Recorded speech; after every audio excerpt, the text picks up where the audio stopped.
So let's begin, and we're beginning, I told you, in what might look like an unusual way. We're going to start by talking about infinity. Okay? And infinity, was not understood by many of the great mathematicians, and it was not until Cantor came along that we had some grasp of infinity. And what was his ingenious idea? So he had to really put something ingenious in, because all the greats, Euclid, Gauss, Newton, nobody, everyone feared infinity. Cantor took it head on. Okay? And what was his great insight? So we don't understand what infinity is. Okay? What is it? It's an infinite object. It's this thing we can't comprehend, this thing we can't visualize. Okay? But Cantor said, well, you have two things. You don't understand them, but that doesn't mean you cannot compare them. That was his great insight. He said you don't need to understand two things in order to be able to compare them. Okay? And so we're going to follow in Cantor's footsteps today and in discussing infinity. Okay? And fundamental to the discussion of infinity is that we will never be able to really comprehend infinity. So you have this set that's infinite, and this set that's infinite. We have no idea what that is, but we might be able to compare these two sets and say something about, their relative nature. That is the insight that Cantor brought. Okay? So we're going to talk about infinity. Okay, we're going to talk about concepts like what's countable and what's uncountable, and then we're going to have to address, because we're starting in such a non-traditional way, we're going to have to address why does infinity have anything to do with computing? So what is the relevance of infinity to computing? Okay, so let's begin. And we're going to start by the concept of comparing the sizes of sets. Let's go to the board. Cantor realized that we cannot count infinite sets. They're just too large. We can't count up to infinity. But his ingenious idea was to sort of make this leap that maybe we don't need to count, maybe we just need to compare. Okay? Now let me show you the power of comparing. As a 1-year-old, you don't know how many fingers you have on your right hand because you don't know how to count. But you do know that your right and left hands have the same number of fingers. How? Well, you can put them in correspondence. See? And once you put the fingers in correspondence with each other, this can only be done if you have the same number of fingers in both hands. Okay, so that's the power of comparing. You can figure out that, two sets have the same size, one is smaller or maybe one is larger by comparing. Okay. Now, this notion of correspondence, putting the fingers into correspondence, is related to how we map one set onto another set. So let's sort of define, mappings and show that, by looking at various types of mappings, we can decide whether or not a set is smaller or larger than another set, okay? And maybe even equals. Okay. So here are 4 scenarios. Okay. Well, this is just a playground, 3 real scenarios. So in this scenario, it's clear that, the size of A is less equal to the size of B. In this scenario, it's clear that, the size of A is bigger than the size of B. Here, the size of A equals the size of B. Okay. And let's think about, some kinds of functions that map a domain A to a range B. So let's play around here in our little playground. Okay. So let me show you an example of a function. Okay. So here, in order to represent a function from A to B, I can use arrows to map the elements of A to elements of B. Okay, so here. Okay, good. So is there a problem here? So pause the video for a couple of seconds and figure out whether there are any problems with how I've defined a function. Okay, now if you're coming back just for the ride, there are 2 problems with this function. The first is that a function must be well defined for all elements of your domain. In other words, there should be arrows going out of every element of A. So what about this guy? Where does he map? Okay, we don't know. So this is not a well-defined function. So if I add an arrow, now it looks like maybe it's a well-defined function. Still no. Because a function must unambiguously map an element of the domain to an element of the range. So here, where does this guy map? Okay, and we see that, it can either go here or here. Not allowed. Okay, so you have to get rid of one of these arrows. You cannot have this kind of ambiguity in a well-defined function. So now I have a well-defined function. Now we don't have a problem anymore. Okay, every element of the domain is mapped, and every element of the domain is mapped uniquely. You don't have any doubts as to where any element is mapped. Okay, this is a well-defined function. Now, it's a well-defined function, but it still has a property that I would like to exclude. Okay, and what's that property? Well, let's look at these 2 points. They're different points, but they map to the same value. Not allowed. I don't want to allow that. And okay, those functions which do not allow 2 different points to map to the same point are called one-to-one. Okay, so let me show you an example of a one-to-one function. Okay, so here, Now, I'm not allowed to go from here to the same value. So, something like that. There, 1 to 1. Now what do we see? What we see is that every element of the domain is mapped to some element of the range. Okay, two different elements of the domain are mapped to two different elements in the range. So that's what the 1 to 1 means. Here we had 2 to 1. Okay, here 1 to 1 means that one maps to one and the second one cannot map there. But observe that this is a well-defined function, even though we don't use the whole of B. For example, we don't use that point. Now, here's a situation where the size of A is larger than the size of B. Okay? And we can say, well, let's try to construct a 1-to-1 function. Okay, so maybe we'll map this guy here. Maybe we'll map this guy here. Maybe we'll map this guy here. Maybe we'll map this guy here. Okay, but where does this guy map? Okay, he has to map to one of these, and then the moment we pick whichever one this guy maps to, that's going to make two map to the same one. For example, if we map here, now it's a 2-to-1. So this is not a 1-to-1. In fact, okay, by the pigeonhole principle, if you're mapping these elements in A to elements in B, okay, and there are more elements in A, then by the pigeonhole principle, at least two of these elements will have to get mapped to one of the elements in B. So you cannot have a 1-to-1 function. There's no 1-to-1 possible. Okay. Now let me show you the situation with when the size of A equals the size of B. So let's construct maybe a 1-to-1 function. Okay, what you will observe is that not only is this 1-to-1 going from A to B, but it's also 1-to-1 going from B to A. Okay. And that's possible. Okay, so if there's a 1-to-1 function going from A to B, it means that the size of A has to be less than or equal to the size of B. Because if the size of A is greater than the size of B, 1-to-1 is not possible. If there's a 1-to-1 going from B to A, it means that the size of B must be less equal to the size of A. Okay, so if A is less equal to the size of B and B is less equal to the size of A, that means A must be equal to B. Okay, and here we have 1 to 1 from A to B and from B to A. Okay.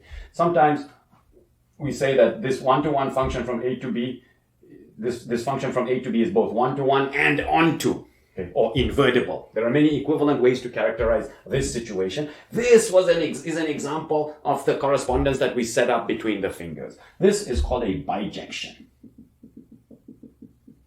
So it's 1-to-1 from A to B, 1-to-1 from B to A, bijection. That can only be done if the sizes of the sets are equal. Okay, so what we observe, okay, is the following, and now we'll state it as a definition. Okay, if the size of A is less equal to the size of B, if there is a 1-to-1 function from A to B. And we sometimes write A injectively maps, injectively maps to B. If the size of A is greater than the size of B, okay, that means there is no 1-to-1 function from A to B. Okay? And we see that the size of A is equal to the size of B if there's a 1-to-1 function from A to B, so A injectively maps to B and B injectively maps to A, and together this means that A bijectively maps to B. Okay. Now it turns out that all these are easy to prove when you're dealing with finite sets. Okay. And the leap that Cantor made is that we're going to use this same function-based approach to comparing the sizes of a set when it comes to comparing the sizes of infinite sets, except that with infinite sets, you can't really talk about the size. Size only makes sense with finite sets, okay? And with infinite sets, we can only compare whatever the notion of size is, and we call that the cardinality, okay? So, definition. We say that the cardinality of A, which for finite sets is the size, the cardinality of A is less equal to the cardinality of B if you can find a bijection from A to B. Okay. So how do you prove? To prove the size of A or the cardinality of A is less equal to the cardinality of B, you just find a 1-to-1, i.e. injection from A to B. Now this means a few things. First of all, you must find a valid function.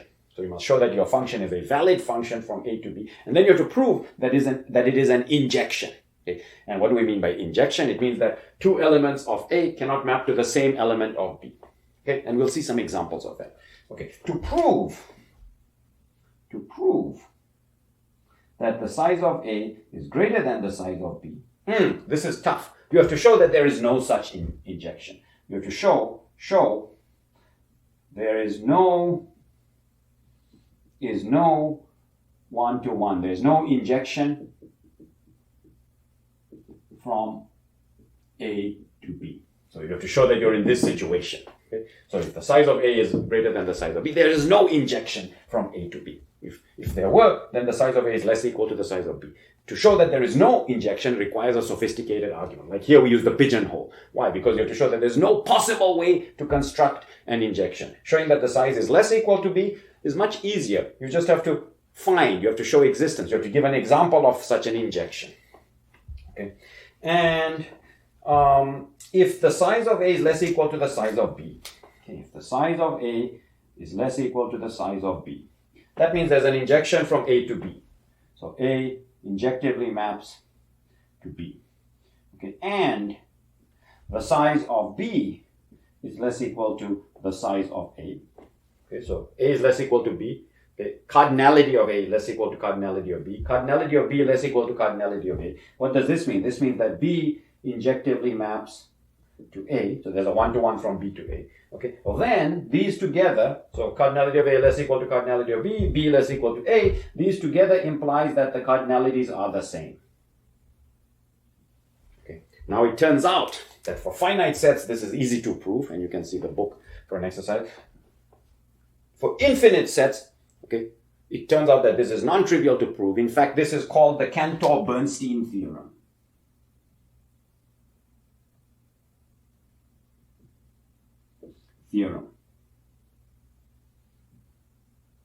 It's non-trivial to prove. Okay, but it has been proved. Basically, what has to be proved here? You have to show that if I give you an injection from a set A to B, okay, and I also give you an injection from a set B to A, it's possible to construct a bijection from A to B, a 1-to-1 correspondence. A correspondence like this. A map that's both injective and what's called onto. So it uses all of A and all of B. Okay? Now, so the way we're going to sort of approach comparing sets is using this mapping-based approach. So if you give me two sets, and now the two sets can be infinite or finite, I can compare their sizes, their cardinalities, okay, if I can find an injection from one to the other. If I cannot find an injection from one to the other, that means that means one of them, that the one that I cannot find an injection from is larger. And if I can find an injection from one to the other, and from the other back to the one, then the sets have the same cardinality. Okay. So let's do some examples. Okay, so examples.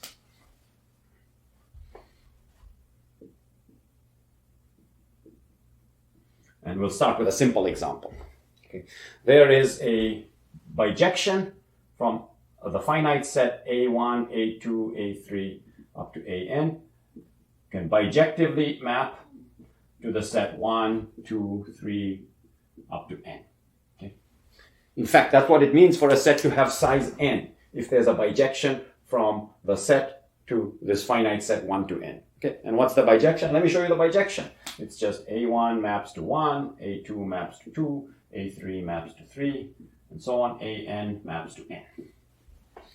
Okay, so that's a bijection. It's an example of a bijection. That means that these two sets are the same. Well, it's kind of obvious, but I'm just showing you in terms of a bijection. Okay. Let us now consider a much more complicated set, okay, which is the natural numbers. The natural numbers. Well, for us, it's not so much complicated. We took it for granted, but now we're studying infinity, so we're really trying to get into the depths of this set, the natural numbers. Okay, so the natural numbers is equal to 1, 2, 3, 4, up to, and so on. Okay, well, this is an infinite set. Okay, so we are going to be interested primarily when studying infinity in comparing the sizes of sets to the natural numbers. Okay, so the cardinality of the sets to the cardinality of the natural numbers. So we are going to compare. We are now going to compare sets to n. Okay, so let's start with any finite set. A1, A2, up to AN. Okay, so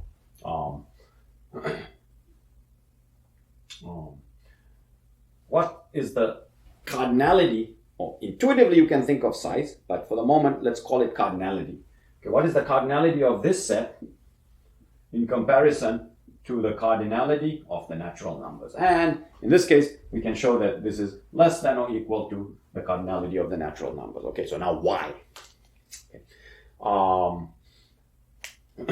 Well, in order to prove it, we have to find a one-to-one function from this set to this set. Okay, so here are the natural numbers.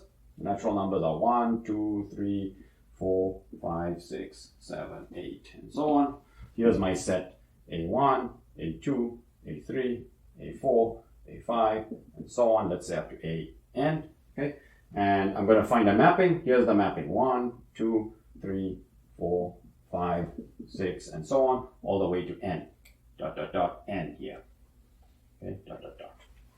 Okay, and now you look at this and say, well, is this an injection? Is this a one-to-one mapping? Well, yes, it's well defined, so it maps each of my members of A, okay, if you call this set A, to a valid natural number. One of these, no two of these go to the same natural number, but you might complain, but look, you haven't used most of n. Okay, so that's the interesting part of an injection. An injection does not have to use the whole of the set B. Okay, it only has to make sure to show you where to map every element of A. It doesn't have to use the whole set B. Okay, so let's look at a typical injection, okay, from some set A to the natural numbers. So a typical injection, i.e. 1 to 1, from A to the natural number. So what does A look like? And now we'll allow even A to be infinite if we want. In this case, it was finite. Okay? So, so here's A. Maybe it's a circle, then a square, then a cross, then a dagger, or whatever, arrow, then, a box with a cross, and a squiggly, and a dollar, and a star, and so on. So that's A. Okay. What are the natural numbers? The natural numbers: 1, 2, 3, 4, 5, 6, 7, 8, 9, 10, 11, and so on. Okay. So a typical injection from A to the natural numbers would look something like this. So, you've got to tell me, where does this circle map? Okay, maybe it maps here. Okay, now if it's an injection, nothing else can map here. That's the only concern. Okay, so where does this square map? Oh, maybe the square maps here. Okay. And where does this plus map? Oh, the plus maps here. And what about this guy? This guy maps here. And what about this guy? This guy maps here. And what about this guy? This guy maps here. Okay, what about this guy? This guy maps here. And this guy maps here. Okay, so what you will observe is that I'm not skipping over any elements of A. So in this injection, it has to be a valid function. So you have to tell me where every element of A maps. But you can skip over elements of N. Okay, so here, see, I've skipped over. Skipped over. So I'm not using all the elements of N. Okay. This is what a typical injection from a set to the natural numbers might look like. Okay, you have to use all of A, not necessarily use all of N. Okay, and if you can find such an injection from any set to N, it means that the cardinality of this set is smaller than or equal to the cardinality of N. This is N. Okay, so we are going to be interested in which sets are have a cardinality smaller than n, which sets have a cardinality that's equal to n, and which sets have a cardinality that's strictly larger than n. For the moment, let's talk about the sets that have a cardinality that's less than or equal to the cardinality of n. Okay. And that brings us to what we call countable sets.